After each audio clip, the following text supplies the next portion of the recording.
Hello friends, welcome to my channel horror अनसुनी कहानियाँ में। आज की कहानी है कब्रिस्तान।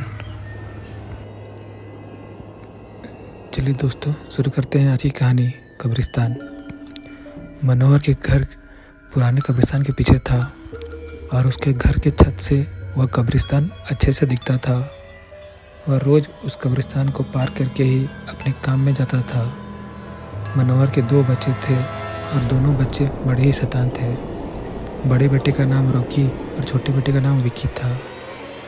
एक बार गर्मियों की छुट्टी में रॉकी और विकी की बहन सोनिया भी आई हुई थी। तीनों मिलकर रात के लगभग 12 बजे एक रूम में ट्रूथ और डेयर खेल रहे थे। रॉकी सोनिया से पूछता है। सोनिया कहती है, छत पर से तो कब्रिस्तान दिखता है। नहीं, मैं नहीं जाऊंगी। रॉकी और विकी दोनों सोनिया को छत पर जाने के लिए ज़बरदस्ती बोलते हैं। सोनिया छत पर जाती है और जैसे ही गमले में लगे फूल की तरफ बढ़ती है, तभी उसकी नज़र कब्रिस्तान की ओर पड़ती है। कब्रिस्तान में एक बड़ा सा सूखा पेड़ होता है। वह देखते ही उस पेड़ पर एक सर कटी हुई उल्टी लाश लटक रही होती है। कब्रिस्तान में एक बड़ा सा सूखा पेड़ होता है। वह देखती है कि उस पेड़ पर एक सर कटी हुई उल्टी लाश लटक रही होती है। सोनिया उसे देखते ही और ज़ोर से चिल्लाती हुई बेहोश हो जाती है।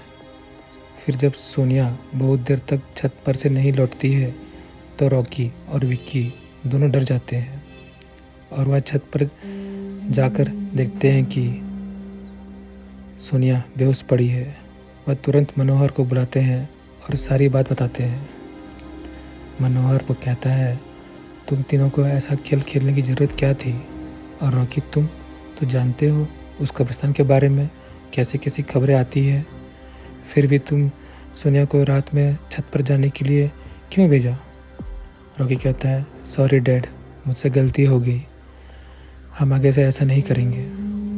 मनोहर कहता है, और फिर कभी दोबारा ऐसा काम किया तो तुम दोनों को उसी कब्रिस्तान में छोड़ आऊँगा। अच्छा सोनिया बेटी, यह बताओ, तुमने वह ऐसा क्या देखा कि तुम वहीं बेहोश हो गई? सोनिया सहमी हुई हालत में मनोहर को सारी बात बताती है कि उसने क्या देखा। मनोहर ने उस कब्रिस्तान के बारे में ऐसी खबरें पहले भी सुनी हुई थी, इसलिए वह सोनिया को डांटता नहीं है और बच्चों को संभल कर रहने की सलाह देता है। एक दिन मनोहर को काम से छुट्टी मिलने में देर हो जाती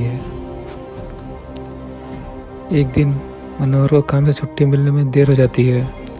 और उस दिन उसे ऑटो भी नहीं मिलता। वह पैदल ही घर की ओर चल पड़ता है।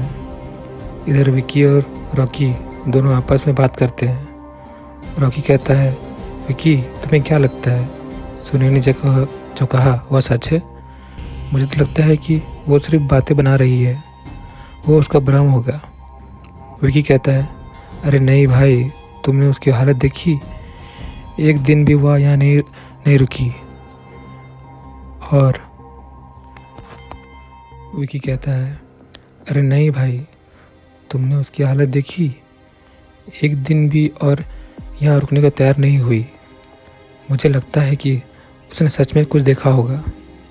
रॉकी कहता है, चलो हम कब्रिस्तान में जाकर खुद ही देख लेते हैं। विकी कहता है, अरे भाई, तुम पागल तो नहीं हो गए हो? मुझे अपनी जान बहुत प्यारी है, मैं कहीं नहीं जाऊंगा और तुम भी मत जाओ। विकी के मना करने के बावजूद रॉकी नहीं मानता है और वह अकेले ही कब्रिस्तान में चला जाता है। कब्रिस्तान का दरवाज़ा खुलता है और अंदर चला जाता है। वह उस पेड़ की ओर भी देखता है जिस पर सोनिया को सर कटी हुई उल्टी लाश दिखती थी। रॉकी खड़े होकर उस पेड़ की ओर देखता है। तभी एक अदृश्य हाथ उसके पैरों को पकड़ लेता है। रॉकी डर जाता है और जोर से चिल्लाने लगता है, बचाओ बचाओ, छोड़ दो, मुझसे गलती हो गई, मैं फिर कभी दोबारा यहाँ नहीं आऊँगा। दूसरे कोने पर एक कब्र होती है जो कि खुली हुई होती है। उसके ऊपर खून लगा हुआ होता है। वह दृश्य हाथ रॉकी को खींच कर लाते हैं और उस कब्र में ढकेलने की कोशिश करते हैं। रॉकी चिल्लाता है, छोड़ दो, मुझसे गलती हो गई, मैं यहाँ कभी फिर नहीं आऊँगा, मुझे मत मारो, मुझे जाने दो। मनोहर काम से पैदल घर पहुँचने वाला ही होता है। जैसे ही वह कब्रिस्तान से गुजरता है उसे रॉकी की आवाज़ सुनाई देती है। मनोहर कहता है, ये क्या, ये तो रॉकी की आवाज़ लगती है, ये तो कब्रिस्तान से आ रही है, मुझे जाकर देखना चाहिए। मनोहर कब्रिस्तान में चारों ओर देखता है, लेकिन रॉकी कहीं नहीं दिखाई देता है। वह घर लौटकर आ जाता है और विकी से पूछता है कि रॉकी कहाँ है। विकी कहता है, पापा, मेरे बार बार मना करने के बावजूद भी रॉकी कब्रिस्तान में चला गया। वह जानना चाहता था कि सोनिया जो कह रही थी वो सच है या नहीं। मनोहर कहता है, हमारे पास समय बिल्कुल भी नहीं है, जाओ घर के मंदिर में शंख में जो जल रखा है वह जल्दी से लेकर आओ, हमें रॉकी को खोजने कब्रिस्तान जाना पड़ेगा। विक्की वो जल लेकर आता है। मनोहर और विक्की कब्रिस्तान में जाते हैं। मनोहर जल छिड़कता है, फिर उसे किसी का घसीटने का निशान दिखाई देता है। वह समझ जाता है और फिर उस निशान का पीछा करते हुए उस कब्र तक पहुंच जाता है। मनोहर कब्र के आसपास वह जल छिड़कता है। कब्र से अजीब अजीब सी आवाज़ें आती है। विक्की बहुत डर जाता है। मनोहर कहता है, मुझे लगता है कि श्रापित प्रेत आत्माओं ने रॉकी को इस कब्र के अंदर कैद कर लिया है, हमें जल्द ही इसे निकालना होगा। तुम ये पवित्र जल आसपास छिड़कते रहो, इससे हमें वह प्रेत आत्माएं कोई नुकसान नहीं पहुंचा पाएगी।